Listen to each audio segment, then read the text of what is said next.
You either die a hero or live long enough to see yourself become Arthur Smith.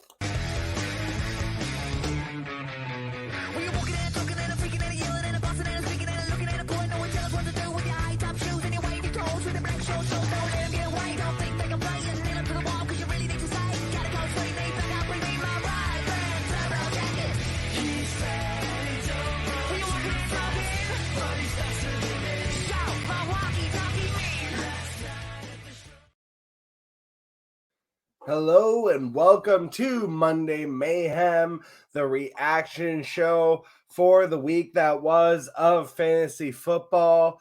And we always start with, what did I get wrong? I'm stupid, you're smart. I was wrong, you were right. You're the best, I'm the worst. You're very good looking, I'm not attractive. All right. As long as you're willing to admit that.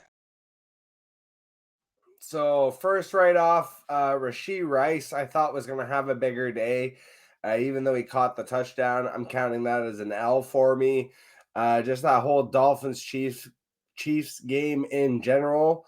I was concerned about Chiefs defense, but I figured being in Germany that the neutral territory would perhaps lend itself to a higher scoring game. It did not. It was kind of a dud to start the day off, and frankly set the bar for most of the day, barring the Texans Bucks matchup, which was a really awesome game.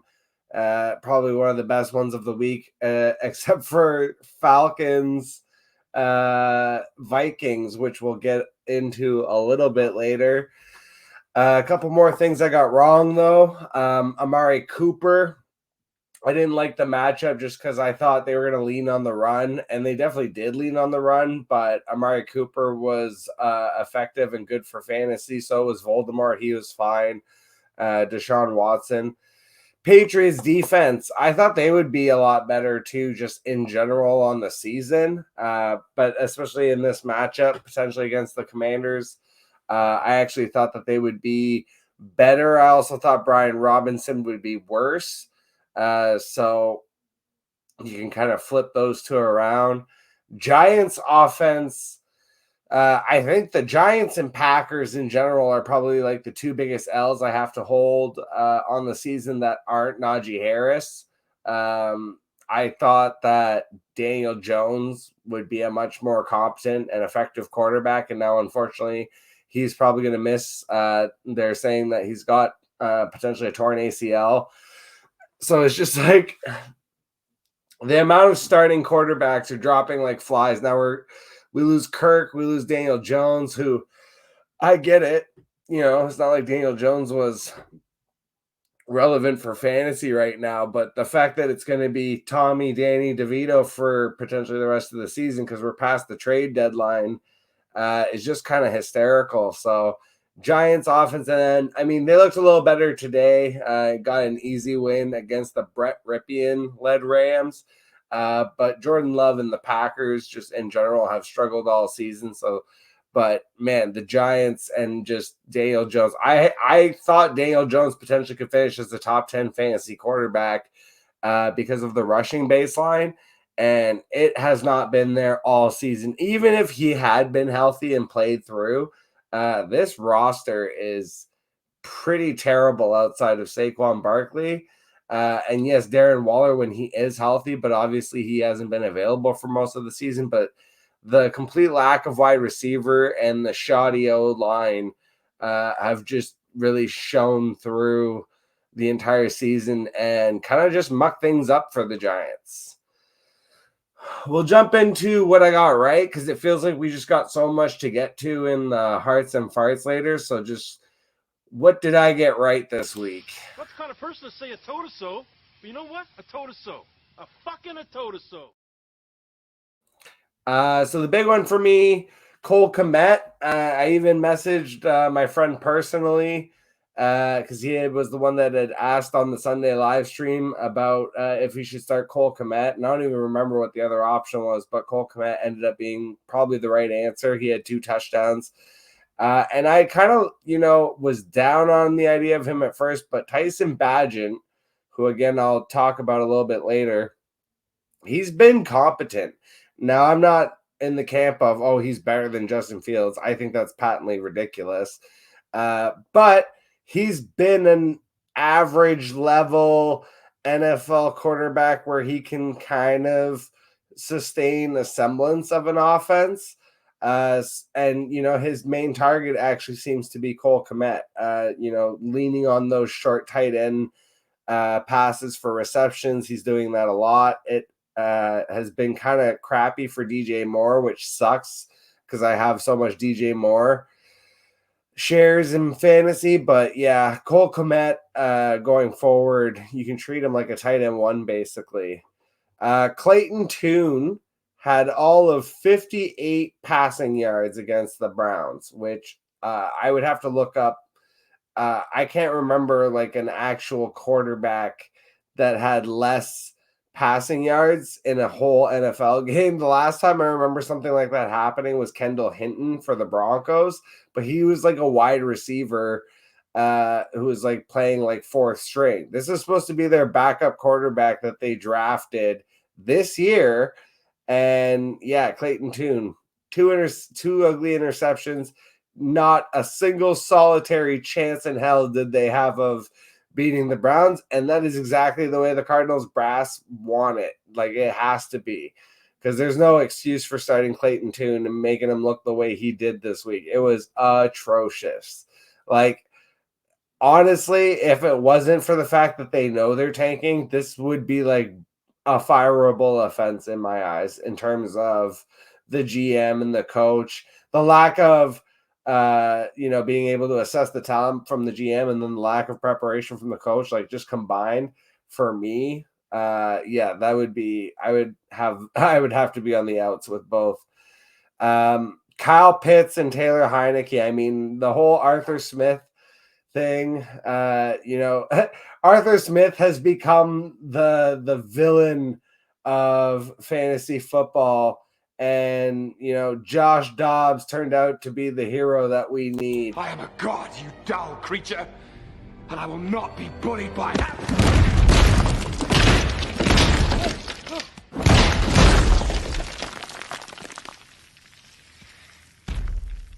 Puny god.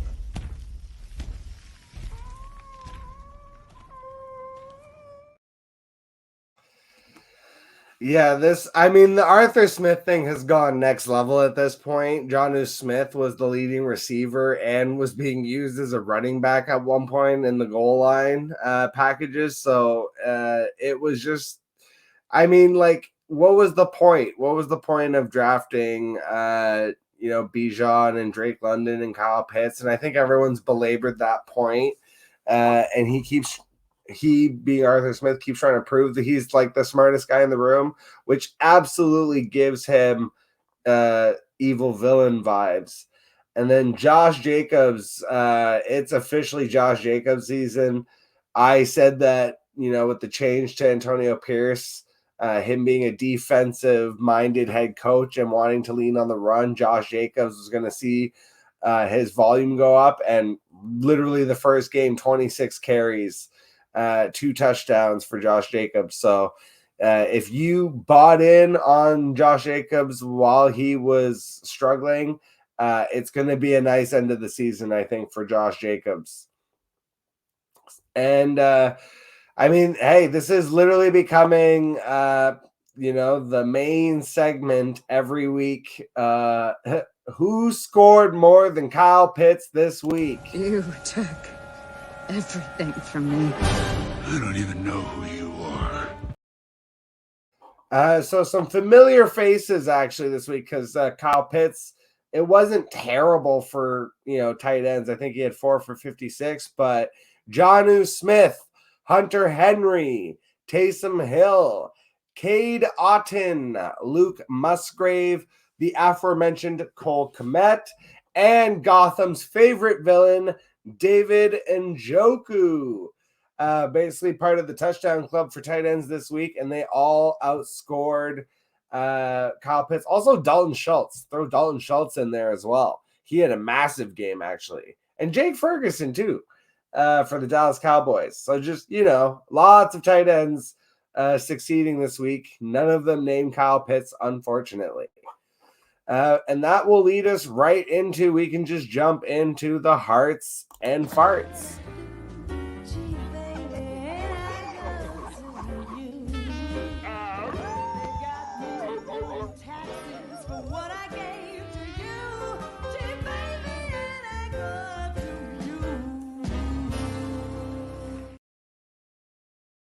CJ fucking Stroud, oh my gosh, 470 yards and 5 touchdowns from the rookie, and honestly keeping me alive in my main league against the team that is in the last playoff spot. So if I can beat them, I push myself to 3-6. I push them down to 5-4, and so that's only a 2-game difference. I think there's about 4 weeks left in the fantasy regular season. So CJ fucking Stroud.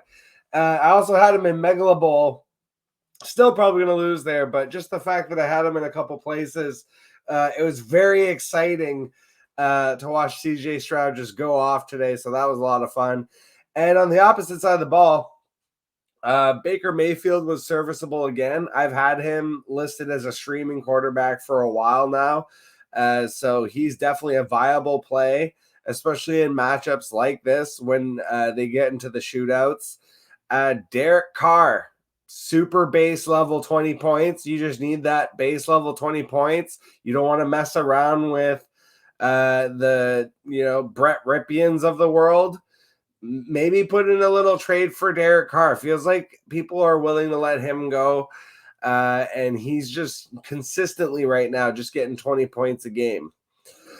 It's not sexy, but when you guys see the bye weeks next week with we'll just jump ahead real fast because I'm going to drop some waivers at you later, but the bye weeks coming up: Dolphins, Rams, Chiefs, Eagles. So you got Tua, Hurts, and Mahomes are going to be on bye. It's going to be rough in these quarterback streets next week. So maybe even before anyone in your league is like looking ahead to next week, see if you can go put in a small trade for Derek Carr right now if you're going to be needing a quarterback next week.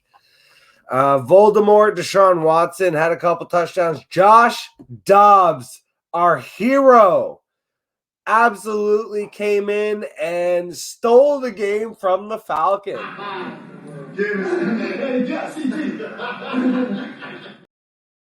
With no real practice, not even really knowing the offense, not even probably knowing all of the players in his huddle, which they mentioned on the broadcast. Just absolutely insane that he had the game that he did. So going forward, I mean, he's only, I feel like, going to get better in that offense, and they are live in that division and, trying to get into that last playoff seeding.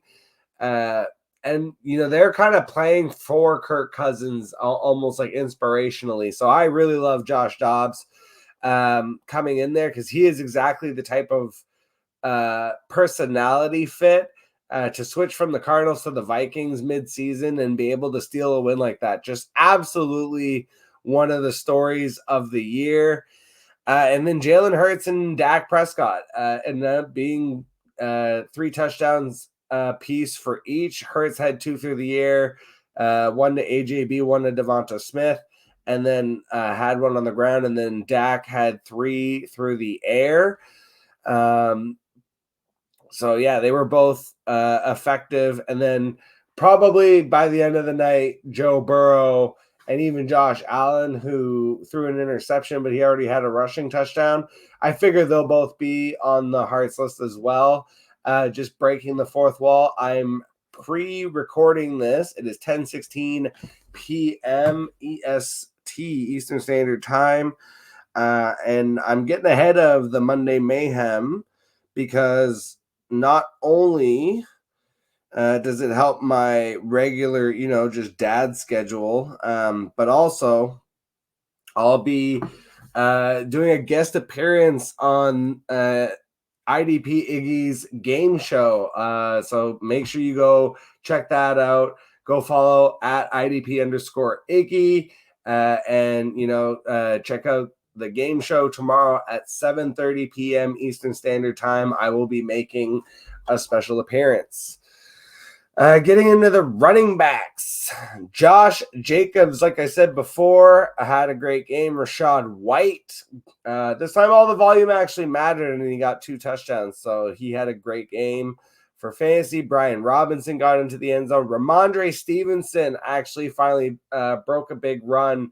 It still wasn't the volume you want to see overall, though. He's still splitting too much with Zeke, who looked terrible in this game. It's like, if they're going with this idea of the hot hand, I hate when, Ramondre breaks a big one and looks way better, and they ultimately just keep going back to Zeke, and it probably is, what cost them the game, I feel like.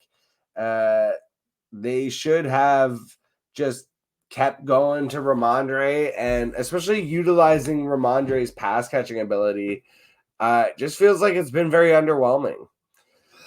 We had an Aaron Jones sighting. Raheem Mostert had a good game. Alexander Madison showed up, and that one, I'll talk about it after in the farts, I guess. But Cam Akers, unfortunately, another torn ACL. So that's not only going to put his season in jeopardy, but potentially his career for Dynasty. So kind of that's a situation to monitor. But, Cam Akers out for the rest of the season. It's back to just Alexander Madison in that backfield. And then reaching back to Thursday, Derrick Henry and even Najee Harris had decent games. For wide receiver, Chris Olave and Jahan Dotson caught touchdowns. The Houston wide receiver trio of Noah Brown, Tank Dell, and Nico Collins all caught touchdowns, all went off. Noah Brown's going to be hot on the waivers. Tank Dell had a great game. Lots of Tank Dell truthers out there that were very happy about the Tank Dell eruption. He had 2 touchdowns, so he was the best out of all 3 of them. And then Nico Collins, caught a touchdown early and had a couple nice catches. He could have had a bigger game, but it just kind of ended up going to some other guys. Dalton Schultz, especially, too. Amari Cooper, A.J. Brown continues to dominate. He caught another touchdown. Devonta Smith got the touchdown, and CeeDee Lamb also smashed. And then right now, actually, it's probably going to end up being T. Higgins over Jamar Chase having the big game. And Gabe Davis killing me right now in a couple places, just absolutely ghosting right now. So not having a ton of fun with that. Yeah, still he's got 2 targets, no receptions, just absolute goose egg right now. That's not fun. It's all going to Dalton Kincaid and Stephon Diggs. Ugh. Yuck. Gabe Davis, unfortunately, might be a drop after this week if this continues. It's so hard to drop people this year, though, just with the amount of injuries and everything. But, yeah. Tight ends, Dalton Schultz smashed. That one I wasn't really expecting. He's been involved in a PPR level, but this was, 10 targets, 100 yards, and a touchdown. This was heavily involved. Taysom Hill had a great game again. Taysom Hill just gets it done in every way. And it's funny because I had seen something on Twitter, and apologies, I don't remember the account, but it was to the degree of Taysom Hill's touchdown efficiency is not something that can be replicated or maintained over time, except that it has been. Like, it's been 2 years now. We're in the I think this is now like the 3rd year that they've been using Taysom Hill as this weird all-around gadget guy, and he just smashes for fantasy, especially in your tight end spot. So as long as they keep using them like this, where he's throwing, catching, and rushing for yardage and touchdowns, like, come on, it's every facet of the game that he's able to score. You don't get that from a lot of players, or any players that I can think of on a regular basis. The closest right now is Derrick Henry, who's been throwing touchdowns this year, or trying to anyways. And then Cole Kmet smashed. Hunter Henry, the touchdown. K. Dotton. Luke Musgrave had a nice touchdown too. David Njoku. Mark Andrews had like 8 for 90. So even though Lamar is going to be on the dud list, Mark Andrews did not end up on the dud list. And Jake Ferguson. And then for defense, my God, in FF7s, the Browns just literally ripped apart the Cardinals, and probably my fantasy team is going to eat an L because of just how badly the Browns whipped up on the Cardinals. 58 passing yards from Clayton Tune, like just atrocious. Like they never had a chance. So Browns and then the Colts, but the only reason I have a chance in that matchup is because I had Raheem Moore, who had the 2 touchdowns for the Colts. So Colts actually were probably the biggest fantasy play of the day. And probably not a lot of people leaning on the Colts defense, but they have been kind of sneaky good. Raiders, Saints, and Chiefs also. Chiefs had the weird like fumblerooski, like caused a fumble and then lateraled back and then was able to block and get the touchdown. So that put them over. And then we'll get into the farts. Just hit the pillow. See how you feel.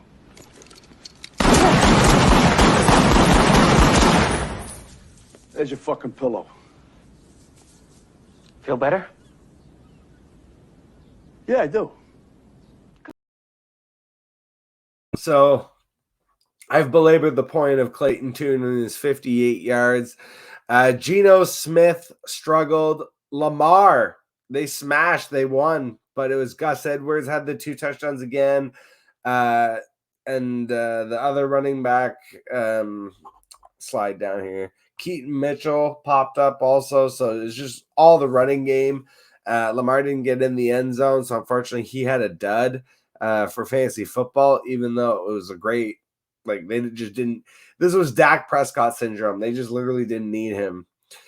Bryce Young struggled. Gardner Minshew didn't really have a great fantasy game. Daniel Jones also just awful. He was having a bad fantasy day regardless of whether or not he would have got injured, but then he did in fact get injured and left the game, so that was very unfortunate. For running backs, Ken Walker, man, Bijan Robinson, like why would Arthur Smith draft Bijan Robinson number 8 just to play him behind Tyler Algier? Go fuck yourself. So yeah, Bijan Robinson continues to frustrate fantasy managers, which is something I had predicted at the beginning, of the preseason when he was drafted. Just like the idea that if you took him, 101, or if you took him in the first round of redrafts, that if he didn't break generational rookie records, that it was going to feel disappointing. And it's been even much worse than I expected. So right now, Bijan Robinson would 100% be considered a fantasy bust for redraft. For Dynasty, obviously, he's incredibly talented and there's a future there. But yeah, it's been bad for redraft. Darrell Henderson sucked. The whole team sucked. There was nothing the Rams could do with Brett Rypien under center. And if it's Brett Rypien again next week, I'm just out on this whole offense. I think I'm just going to be out on offenses at this point that have like these really extra terrible low level quarterbacks. The Brett Rypiens and Clayton Tunes of the world, kind of being able to discern who you're getting out of like a Josh Dobbs, for example, or even a Tyson Bagent has been much better than those guys.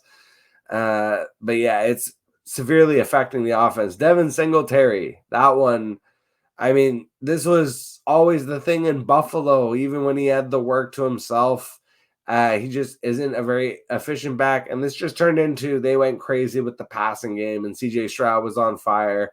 And Singletary wasn't that involved in the passing game. So he's just like a really gross foreplay that you're kind of forced to keep because of just how bad running backs are. But you can't confidently start him in any capacity. Zeke struggled, talked about it already.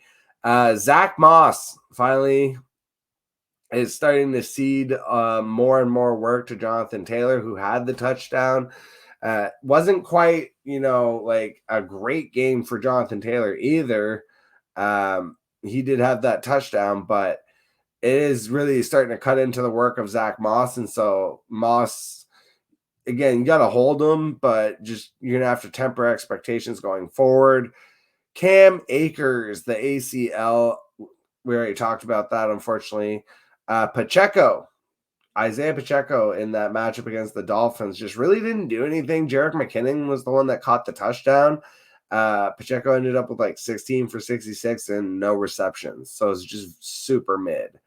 And Jerome Ford, even though Jerome Ford struggled and didn't necessarily have a good fantasy day, if he had been dropped in any of your leagues, make sure you pick him up. And if you are not past the trade deadline in any of your leagues, I would go put in an offer on Jerome Ford because he had 25 touches in this game. He had 20 carries and 5 receptions. So with that kind of work going forward for the rest of the season, assuming that he just gets healthier from the ankle injury that he suffered, he's still operating as like the lead back with Kareem Hunt kind of lingering as the RB2, the way they had it set up with Nick Chubb and Kareem Hunt. So I do like Jerome Ford going forward. For wide receivers, I mean, there were so many that missed because of the quarterbacks. Like, obviously, Cooper Kupp and Puka Nacua were not usable. Hollywood Brown was not usable. I mean, DK Metcalf and Tyler Lockett, not really usable. Even JSN, like a lot of good games from wide receivers, honestly, were like 6 for 50 or 6 for 60. So JSN kind of fell in that category. Chris Godwin, that one actually was the one that really surprised me. He just, for some reason, was not that involved. They kind of targeted him, but it just didn't really go his way.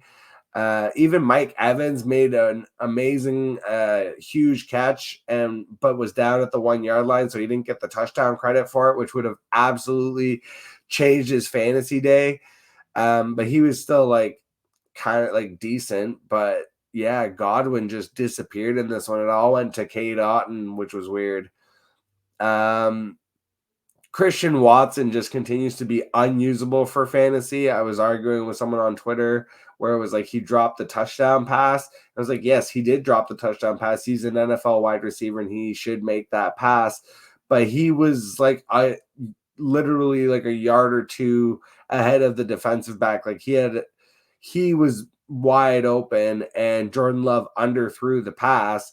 And the reason he didn't catch it was because he had to turn around and the DB, like to the point that the DB ran past Christian Watson because even he wasn't expecting the ball to be that badly underthrown. And Watson had to like readjust, turn around, come back to the ball and try to make like, catch at the laces, like, at the shoes. So he didn't make the catch ultimately. And so he had one catch for like 37 yards and you kind of live or die by the long passes with Christian Watson. Adam Thielen finally had a rough game. Bryce Young affected him. Devontae Adams, that one is concerning actually.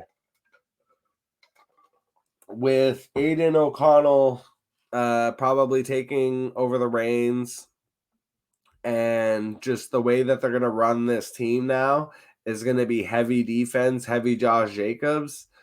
I'm nervous about Devontae Adams because he is the kind of wide receiver where, yes, all wide receivers have diva syndrome to a degree, but it feels like Devontae has a little less. And if they start winning games, I don't think he's necessarily going to complain about, well, I'm not getting, 10 for 100. So I'm unhappy, even though we're winning football games. He doesn't strike me necessarily as that type.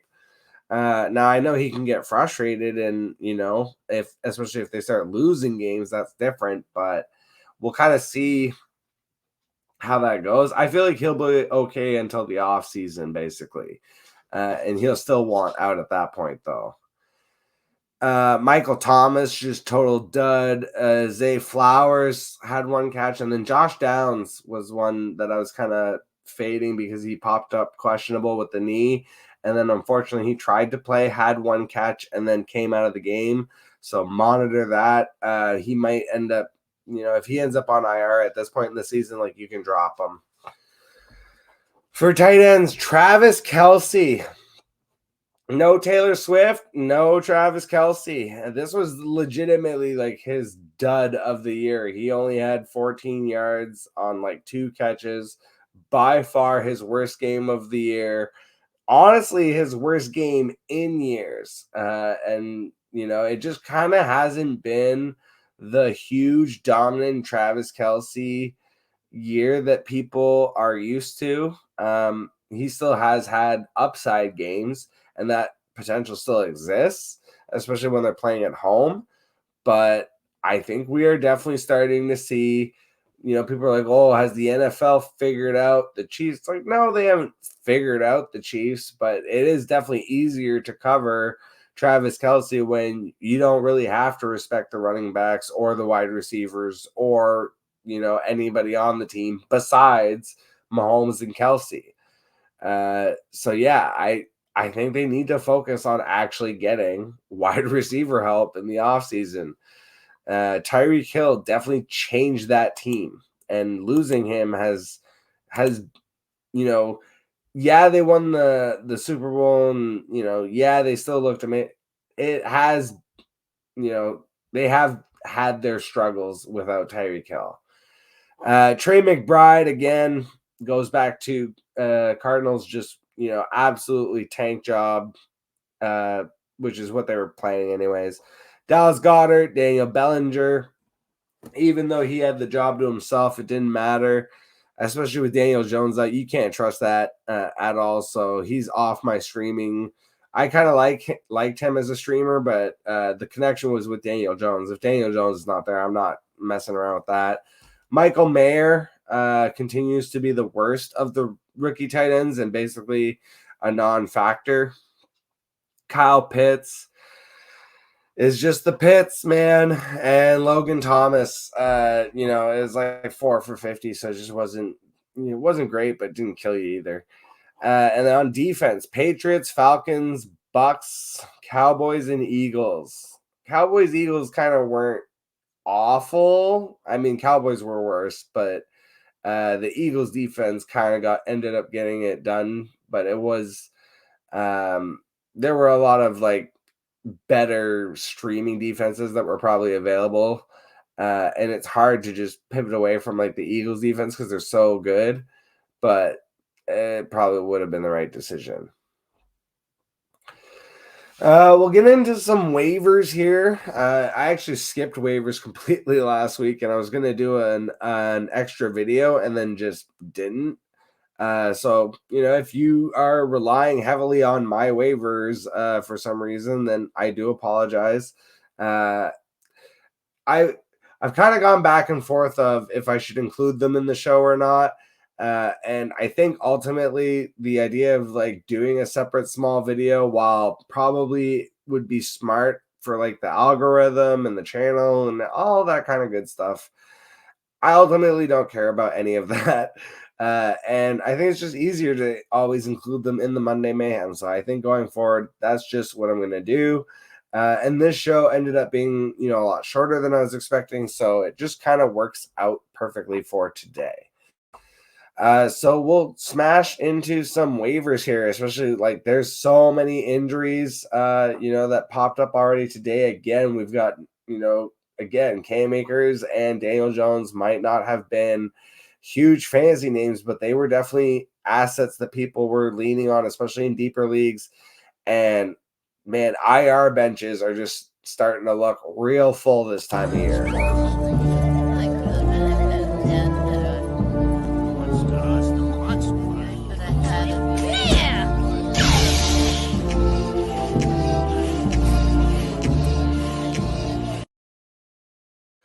So we're just going to bust through these really quick. I just have basically a handful at each position, starting with quarterback.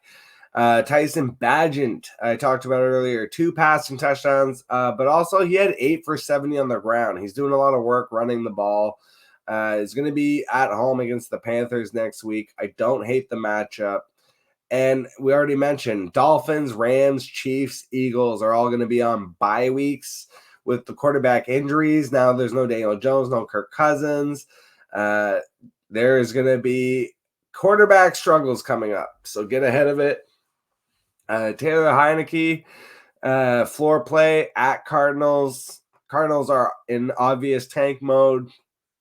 We just saw Voldemort take advantage, throw 2 touchdowns against them, so I don't mind Heineke here. And my actual one that I really like is Baker Mayfield at home against the Titans. The Titans' run defense is good, but they give it up in the pass. Keep an eye out on if Mike Evans is available, because he did it felt like he got injured during the game, but I think he was ultimately okay. But we'll see kind of what happens there. But even if Mike Evans were to miss, between Godwin and Otten and Rashad, what they can get out of White in the passing, I still think Baker Mayfield would be a fine play. And Derek Carr, I mentioned before, if you can go out and you're in a shallower league and you can either get Derek Carr or just, send a small trade offer for Derek Carr right now, might be the time to do that. Get ahead of it. For running back, Keaton Mitchell is going to be the hotness on waivers. The Ravens running back popped off, and he's kind of done that here and there.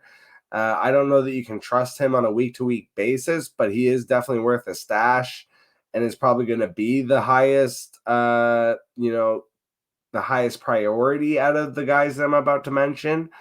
Jamal Williams, if he has been dropped in your leagues, he was dropped in a lot of mine. There's a lot of leagues where I'm the one that dropped him because I drafted Alvin Kamara and Jamal Williams thinking like, I'll get the 3 weeks from Jamal Williams and then Kamara will come back. And I didn't end up getting those 3 weeks, but at least Kamara has looked like Kamara for the most part. But yeah, Jamal Williams worth a stash only because Kendre Miller got hurt again. So if he misses time and it's really narrowed down to like just them two, but he's running behind Taysom Hill, to be honest. Taysom Hill led them in rushing yards this week. So, yeah, that's like, honestly, the way I would prioritize these is Jamal Williams is the last on my list out of all of these. Kenneth Gainwell caught a touchdown. Just, again, worth just being put on your bench at this point, especially if you're the DeAndre Swift manager. I feel like they seem to like Gainwell more as a role player instead of Rashad Penny, who had put out a tweet saying he was going to get more work and then just didn't. Or it was something like that. I don't really know what happened there. Deonta Foreman, keep an eye out if he was dropped. I know he was dropped in one of my leagues, and I actually picked him up and played him this week, and he had something like 18 carries for 80 yards again. No touchdowns this week. It was a tough matchup, but I had said before, this is kind of the ebbs and flows of Deonta Foreman, being that he is a journeyman power running back. He's going to have kind of middling to average games. But then he will have really, big games where he pops off for like 100 yards, 2 touchdowns. And then Josh Kelly, you could actually probably like just go throw Josh Kelly on your bench, before they play tomorrow for the Monday night game. The schedule really lightens up after Detroit next week, but they're also missing wide receivers. If Palmer continues to be out, obviously they lost Mike Williams early in the year. I don't necessarily believe Quentin Johnston is just going to step in and dominate targets. I actually think they could lean more on the run game, and we could end up seeing more Josh Kelly down the stretch. And he seems to do better actually when Austin Eckler is in, and he doesn't have the whole load on him. So I actually kind of like Josh Kelly as like a stash and a desperation play. Perfect example. I have him going in a league In my main league, actually, I'm going to be hoping and praying that Josh Kelly and I think 16 points and whatever Gabe Davis can get me in the second half, between those assets, hopefully I'll be able to cover versus Jets defense in fantasy. Yeah, moving to wide receivers, Noah Brown had the big game, and again, just Houston Texans right now are the hotness with CJ Stroud, so it feels like Noah Brown's going to be a hot ad off waivers, and he's been involved 2 weeks in a row now, so he's kind of turning into like it's Nico Collins, it's Tank Dell, and it's Noah Brown. Juju Smith-Schuster and Pop Douglas, they basically saw the same amount of targets. So if either of them are on waivers, kind of worth a gross stash. They both were like Juju had 6 for 51. Pop Douglas, I think, was 6 for 60.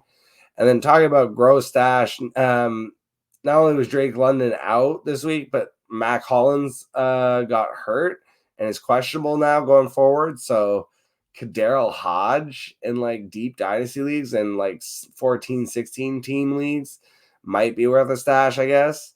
And then speaking of dynasty stash, Trey Palmer for the Bucks. I just kind of like him as a really deep dynasty stash.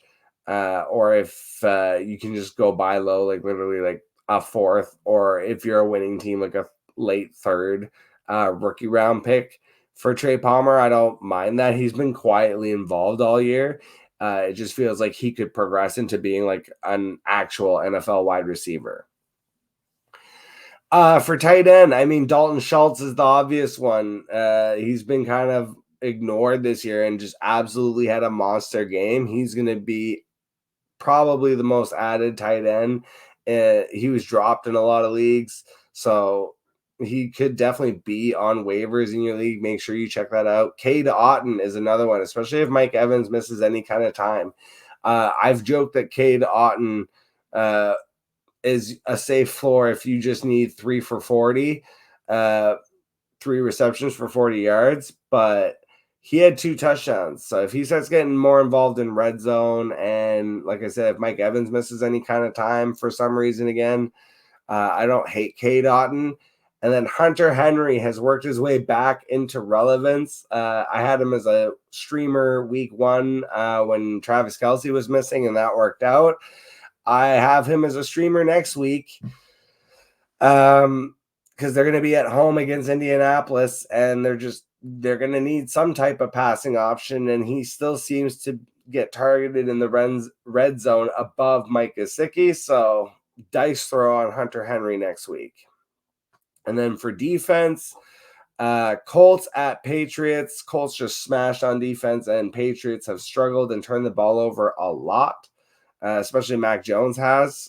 So I like that. Atlanta at Cardinals. Cardinals are obvious. Like whoever the Cardinals are playing, they are the top defensive streaming matchup for that week, unless Kyler Murray is available all of a sudden. And then Raiders versus Jets, the Raiders defense. This is kind of the defense that I thought would show up more often during the season based on what we saw in the preseason. I know preseason doesn't always indicate what's going to happen in the regular season, but the Raiders defense had surprised me and played so much better than I thought. Even, not just like the secondary guys, but it's like, that's kind of one thing in the preseason where it's like, if you see, the second level defense really getting after it, that does kind of indicate that there is a lot of potential for a defense to emerge through the season. And now with defensive minded head coach Antonio Pierce for the rest of the year, and the fact that the Jets are just the Jets and are limited by Zach Wilson's capabilities, even if they're not necessarily turning the ball over, I like Raiders defense. So if you have the Raiders or Atlanta, the Falcons, if you pick them up as streamers this week, make sure that you hold on to them. And then kickers are people too. This is where we're going to leave it off. Daniel Carlson, he was dropped in tons of leagues. He wasn't performing under Josh McDaniels. And again, now that they've kind of flipped the script there in Las Vegas, I would go pick him back up, especially if you see him in any of your leagues. Brandon Aubrey, the Cowboys kicker. People have been kind of slow to roll, it feels like, on the Cowboys kicker. He's on a high-scoring offense. He gets a lot of opportunities, and therefore is, translating that into a decent amount of fantasy points. And then Chase McLaughlin, the Tampa Bay kicker and part-time detective, it sounds like. I don't know what this guy's doing, but Chase McLaughlin, worth an ad because Tampa Bay, they are very good at getting in the red zone and then failing to convert, unfortunately. So he is worth an ad because he's also getting a lot of opportunities. That is it for me on the reaction show. Like I said, I'll be coming tomorrow. IDP_Iggy. Make sure you go drop him a follow. The game show, I'll be doing a special guest appearance at 7:30 p.m. Eastern Standard Time. We got a new Wildcard Wednesday coming out this week. Super excited about that. Always excited about Wildcard Wednesdays. They're available on YouTube and now on Spotify in podcast form. I made the effort to put them in podcast form just for you fine people out there that want the audio version for when you're in the car, going to work or at work, or wherever it might be. I really wanted to make those ones as available as I can. And I always like to share little shorts of them too on TikTok. Sometimes they make them their way over to YouTube as well or on Twitter. So, yeah, that's the Wildcard Wednesday shows. Love those. Those are my favorites. And then Thursday Thriller, we'll be back to get you guys ready for week 10, getting close to those fantasy playoffs, and then Sunday live streams. Going to keep it going super early in the morning. So we got a big week coming up. Thank you so much for watching and listening. If you've made it this far, you may as well go super kick that subscribe button and hit that bell so that you get notified for all the great episodes and content coming up. And as always, we end with my shout outs. The list of Joker. You just made the list. You just made the list! You just made the list! Oh my God. You just made the list! The stupid soccer mom's hair! You just made the list! Now, she's reporting her neighbor, who's ex-Catholic, by her demand, and Larry's supposed to talk to. Well, she doesn't know what to do.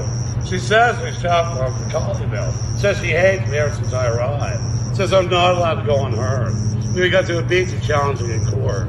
That I will not be an occupant of an assembly hall in her state. They're there to say that she's having fun. Not with yet this policy. That's Liver says she just moved in. And that she just, she don't want the challenge. Here we go. She plays with Pittsburgh Steelers. She wants no Bowling Green, Ohio. That's bad luck, but she wants someone else. Here we go. Here we go.